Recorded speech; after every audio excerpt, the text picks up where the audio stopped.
Imagine the universe as a giant living machine, beautiful, complex, and always moving. Now imagine something in that machine starts to break. Not just a tiny gear, something foundational. A king becomes a tyrant, power becomes greed, truth becomes convenience, and the world starts to tilt. In many mythologies, that's when the destroyer arrives. But in Hindu mythology, there's a different kind of divine response, one that doesn't end the world, it saves it. Because when the universe starts glitching, Vishnu doesn't just punish, Vishnu restores. And today, we're diving into who Vishnu is, what he preserves, and why his avatars, his legendary incarnations, appear when reality itself is on the verge of collapse. Who is Vishnu? The cosmic stabilizer. Vishnu is one of the central deities of Hindu tradition, often described as the preserver and protector of cosmic order. If you've heard of the Trimurti, the threefold form of divinity, it's commonly explained like this. Brahma creates. Vishnu preserves. Shiva transforms and dissolves. But preserves doesn't mean Vishnu is passive. He's not a cosmic librarian quietly filing away the universe. Vishnu preserves the world the way a healer preserves life, the way a guardian preserves peace, the way a shield preserves the one standing behind it. In other words, Vishnu is the force that keeps existence from unraveling when chaos grows too strong. And when that chaos becomes unbearable, Vishnu doesn't only send help, he becomes the help. Vishnu's symbols, a divine toolkit. Vishnu is often depicted with a calm, steady presence because preservation requires clarity. And he's famously shown with 4 arms holding 4 powerful symbols, not random props, but a kind of divine toolkit. The conch, the Shankha, a sacred sound, like a wake-up call for the soul. The discus, the Sudarshana Chakra, a spinning weapon of precision and cosmic law. The mace, the Gada, strength, authority, the power to stand firm. And the lotus, the Padma, purity, unfolding creation, beauty rising from the mud of reality. You'll also often see Vishnu with Lakshmi, goddess of prosperity and harmony, because order without well-being is just control. And his mount, Garuda, an eagle-like being symbolizing speed, victory, and the ability to rise above darkness. Sometimes, Vishnu is shown reclining on the infinite serpent Shisha, floating on the cosmic ocean, as if the universe itself rests on an endless, timeless foundation. Because to preserve reality, you must be bigger than time. What Dharma really means. When people hear Dharma, they often translate it as good or morality, but Dharma is bigger than that. Dharma is the pattern that keeps things aligned. It's duty, yes, but also truth, balance, responsibility, and right relationship. Dharma is what makes a ruler protect instead of exploit. What makes strength serve instead of dominate. What makes knowledge guide instead of deceive.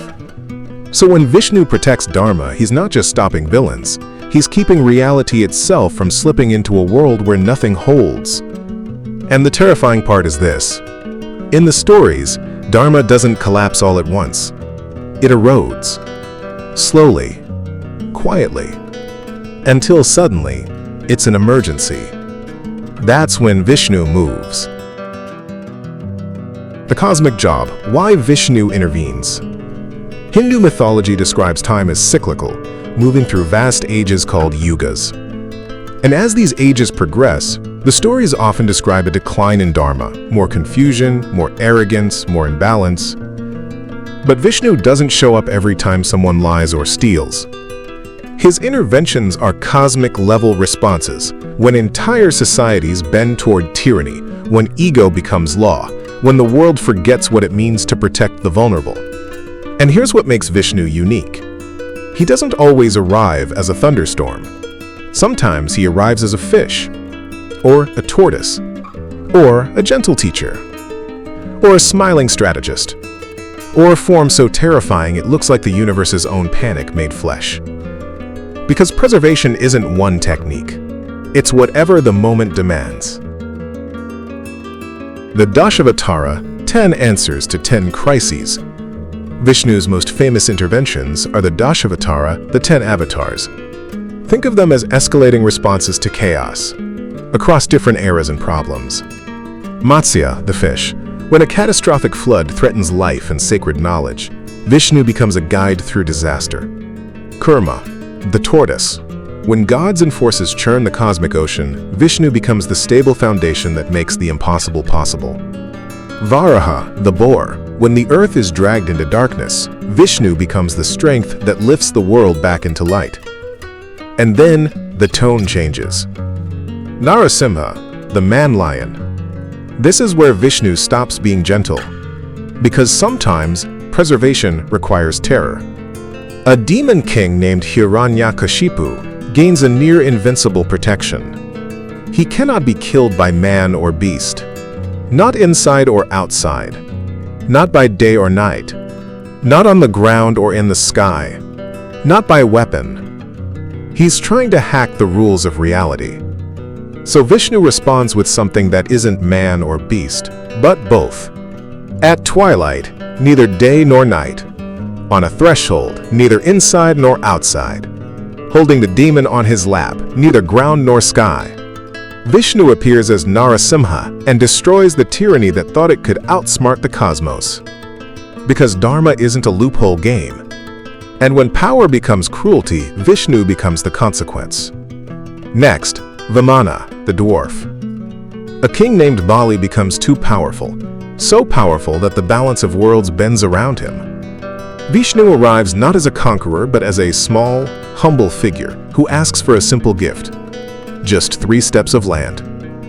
Bali agrees. Then Vamana grows, bigger than the horizon, and with 2 steps measures the earth and the heavens.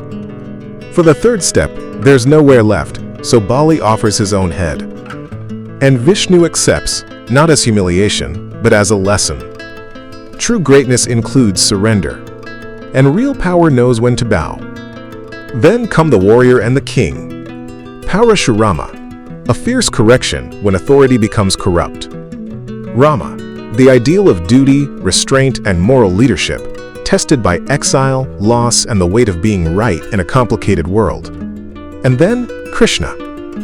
For many people, Krishna is not just an avatar. Krishna is an entire universe of stories. He appears as a mischievous child, stealing butter and laughing at the seriousness of adults, as if reminding us that life is sacred, not just solemn. He appears as a lover and a friend, a god close enough to be personal. And he appears as a strategist on a battlefield, guiding the warrior Arjuna in the Bhagavad Gita. Krishna doesn't give a simple slogan. He gives something sharper. Do your duty without being enslaved by the outcome. Act with clarity. Serve what is right and let go of ego's demand to control everything. Because preservation isn't just defeating monsters. Sometimes it's preserving the human soul from despair, confusion, and fear. The final 2 are often listed as Buddha, in many traditions, representing compassion and non-violence as a corrective force, and Kalki, the future avatar associated with the end of a dark age and the restoration of balance. But to truly feel Vishnu's job, there's one myth that ties it together. A myth where the universe itself is in motion and everything could go wrong. The churning of the ocean. There's a legendary story called the churning of the ocean, a cosmic event where gods and powerful beings churn the primordial sea to obtain divine treasures. But the act of churning isn't clean. It's violent, unstable, full of unintended consequences. Poison emerges. Chaos rises. The prize is never guaranteed. And Vishnu's role in this story is revealing. He doesn't just win the churn. He stabilizes it. As Kurma, he becomes the foundation beneath the mountain used as the churning rod, the hidden support without which the entire process collapses. This is the essence of Vishnu. Not stopping change, but making change survivable. Not freezing the universe in place, but keeping it from tearing itself apart while it evolves. Sudarshana Chakra, more than a weapon. That spinning discus Vishnu carries, the Sudarshana Chakra, often gets treated like just a divine weapon. But symbolically, it's something deeper. A chakra is a wheel, a circle, a cycle. It can represent time, consequence, and the unstoppable movement of cosmic law.